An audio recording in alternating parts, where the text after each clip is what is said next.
things perhaps haven't quite gone the way they were intended, despite an eye-popping police cordon which stretches for miles around blocked-off country roads all around this luxury golf resort. A Greenpeace paraglider somehow found a way through last night to within metres of the president. And then this afternoon, President Trump, for the first time on this trip, finally got a look in the whites of the eyes of some of those protesters. But, you know, he does have a fondness for Scotland. His mother was born here, and we think this was the first time that he's gone overseas to another Trump property with all the PR and commercial benefits that brings. Bit of an ethical question that back in the United States. But he did tweet this afternoon something that we can all agree with. He said that the weather is beautiful in Scotland and this place, Turnberry, is incredible. He's leaving tomorrow. It's been an eventful few days.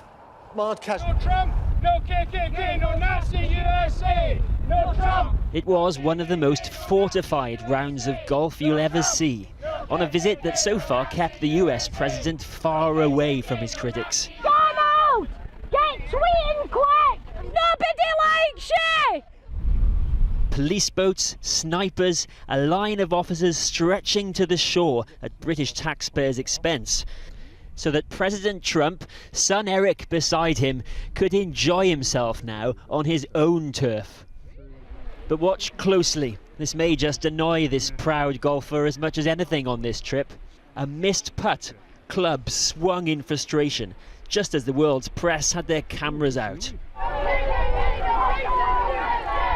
Then, at last, the moment President Trump, after 2 days evading them, finally face to face with protesters.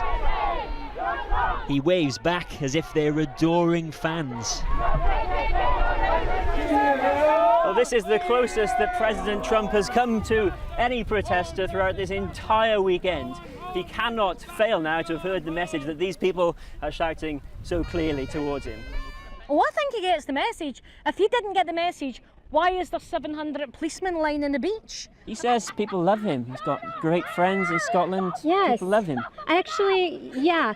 Unfortunately, he surrounds himself with yes men, and that's why we have an issue. And he says nobody to tell him no. The private Scottish leg of this visit began at Prestwick Airport last night. He was met by Scottish Secretary David Mundell and not by First Minister Nicola Sturgeon, with whom he has some history. Well, this is a UK government hosted visit, and it was the choice of the UK government, as I understand it, that David Mundell went to Prestwick Airport to greet the President, and I have no issue with that at all. But, you know, it's important, I think, that the President is here in Scotland. I hope he has a good visit to Scotland, but it's important that we all get the chance to have our say, and I hope the President is also listening. Later, at his five-star Turnberry resort, Donald Trump was met by an uninvited guest. A Greenpeace activist paraglided beyond police defences to within yards of the President. Well below par, read the banner, as President Trump ducked inside. After London yesterday, Edinburgh's turn today, blimp and all. Liam Fox, International Trade Secretary, said earlier protesters have embarrassed themselves and don't reflect the good manners of the British people.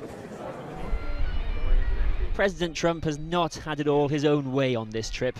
Even that round of golf he was so looking forward to, disturbed by protesters who finally caught up with him.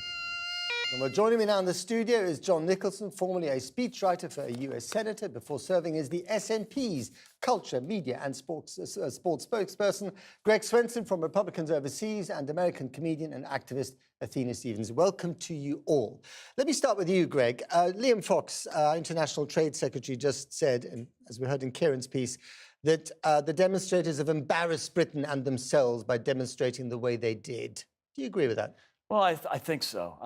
Look, I'm thrilled that they exercised their right to free speech and their right to protest. It's fantastic. But a lot of times the left just goes a little bit off the rails, and it usually fails. But it was a peaceful protest. I mean, there was a balloon involved, look, but it didn't pop in anyone's face.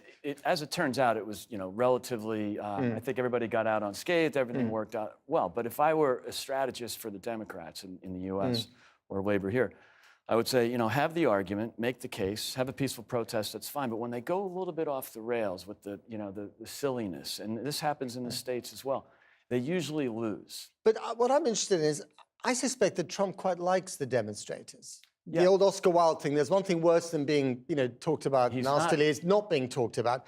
But also when he goes to a rally, and I've been to plenty of his rallies, he's incredibly vocal and nasty about people like us, the press. But he's not funny. And Never he's not funny. And he hates people laughing at him. And that's why the Trump baby thing was so effective. What is funnier than a giant inflatable Trump wearing nappies and a tiny hands clasping a phone? He hates that. You can imagine his fury when Do you he think sees that's it. right, Athena? I mean, you're a comedian. Is there anything funny about Trump, or is it all too serious to laugh at?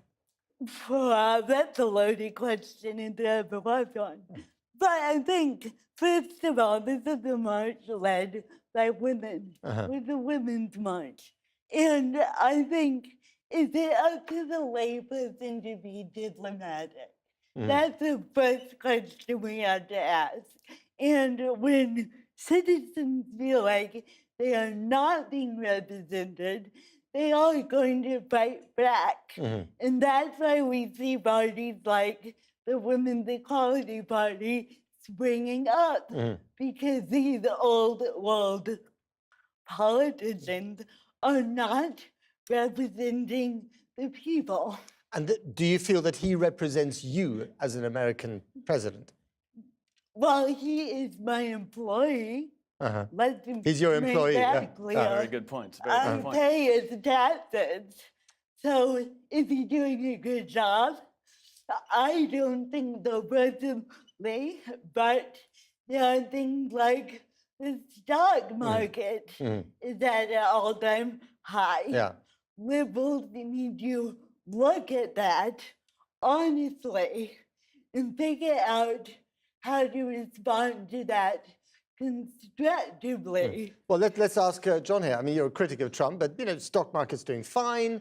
The world hasn't ended. He's met the North Korean leader. Okay, there's a lot of follow-up that hasn't happened yet. I mean, unemployment is at an historic low. If you're an American, you can understand why people rather like him over there. Not really. I can't understand that at all. He's a misogynist. He's a racist. He's a homophobe. He's a thoroughly unpleasant character. And I think the mistake that Theresa May made was not to raise any of these things in public, because I think we're all waiting to cheer her on. If instead of, in that pathetic way, she said, where he'd just gone on one of his long rants about how he loved her, having just targeted her in the sun, she leaned forward and said, and we are friends. And the country collectively cringed for her. Okay, as a Republican, did you cringe? I mean, you talked about the demonstrators. Did you cringe at the way that he talked about his host into the sun? We've had so many cringeworthy moments in not just the last year and a half, but even during the campaign. So look, conservatives have had a really tough time. That's not very Republican of you to say. So, I mean, look, I think there's a whole branch of Republicans. There's 3 or 4 categories right now.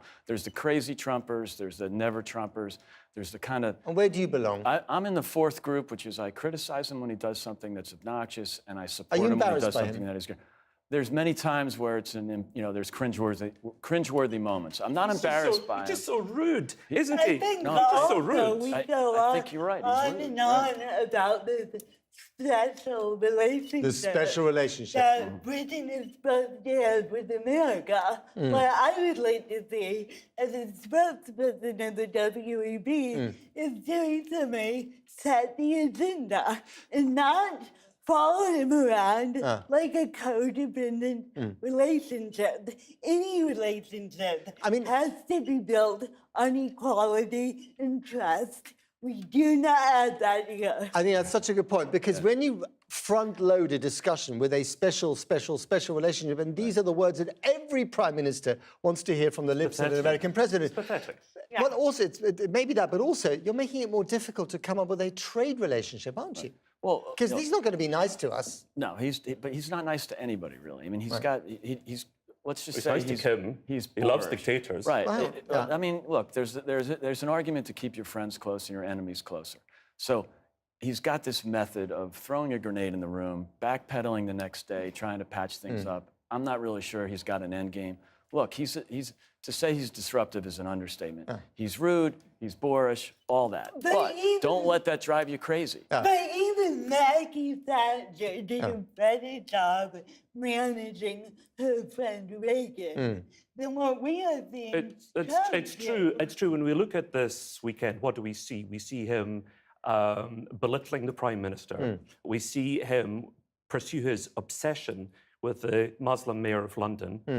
We see him being incredibly discourteous to the Queen, walking in front. Well, in front of her. I think that's perhaps a little bit unfair. I mean, But that's his body language. You watched him with his Yes. wife. He walks in front of his wife. He's just he's a know. boor. I think, let's give him a pass. He's a boor. Do you know the country that I want to see? The country I want to see is what we've seen today. We've seen marches all across the country, but today the First Minister of Scotland is leading a gay pride march. Yeah. That's Hang what on. I want Okay. to see. Those liberal values You're being Scottish, triumphed by, you're by Scottish, and I by our can't, leaders. I can't let you get off the hook because the SNP courted him. Alex Salmond courted Trump and his money for years, and then they fell out rather spectacularly. It was, of course, the Labour Party that made him trade ambassador, which is something that you may have forgotten. And it was Nicola Sturgeon, who's leading the Gay Pride March today, who dropped him as the trade ambassador. But Scotland has had a rather complex relationship with Trump, hasn't it? And it hasn't always been this Before negative. he was a politician, he was a businessman. And of course, people want jobs. And every leader wants to court businessmen who they think will provide jobs. Okay, Greg, I just want to ask you, I mean, here he is on this sort of, roadshow through Europe. It'll end up in Helsinki on Monday. There is a genuine fear that this man is tearing apart the Western alliances and the values that have kept us peaceful and prosperous since the Second World War. What do you think? I think that's exaggerating. Look, he's got very, very bad manners. He, as I said earlier, he throws a grenade in the room. He doesn't do things in the traditional way. But does he believe in NATO? Does he believe in the EU? Does he believe in the Western alliance? Look, I think what everybody has to get used to is he's going to do obnoxious things, but he doesn't really have a powerful governing philosophy. He's done some very good things for conservatives in the last 18 months. But no, doing all this, I wouldn't speculate too much on what he's going to do. We've run out of time. Got to leave it there. Athena, Greg, John, thank you very much. Thanks, indeed. Matt. Thank you.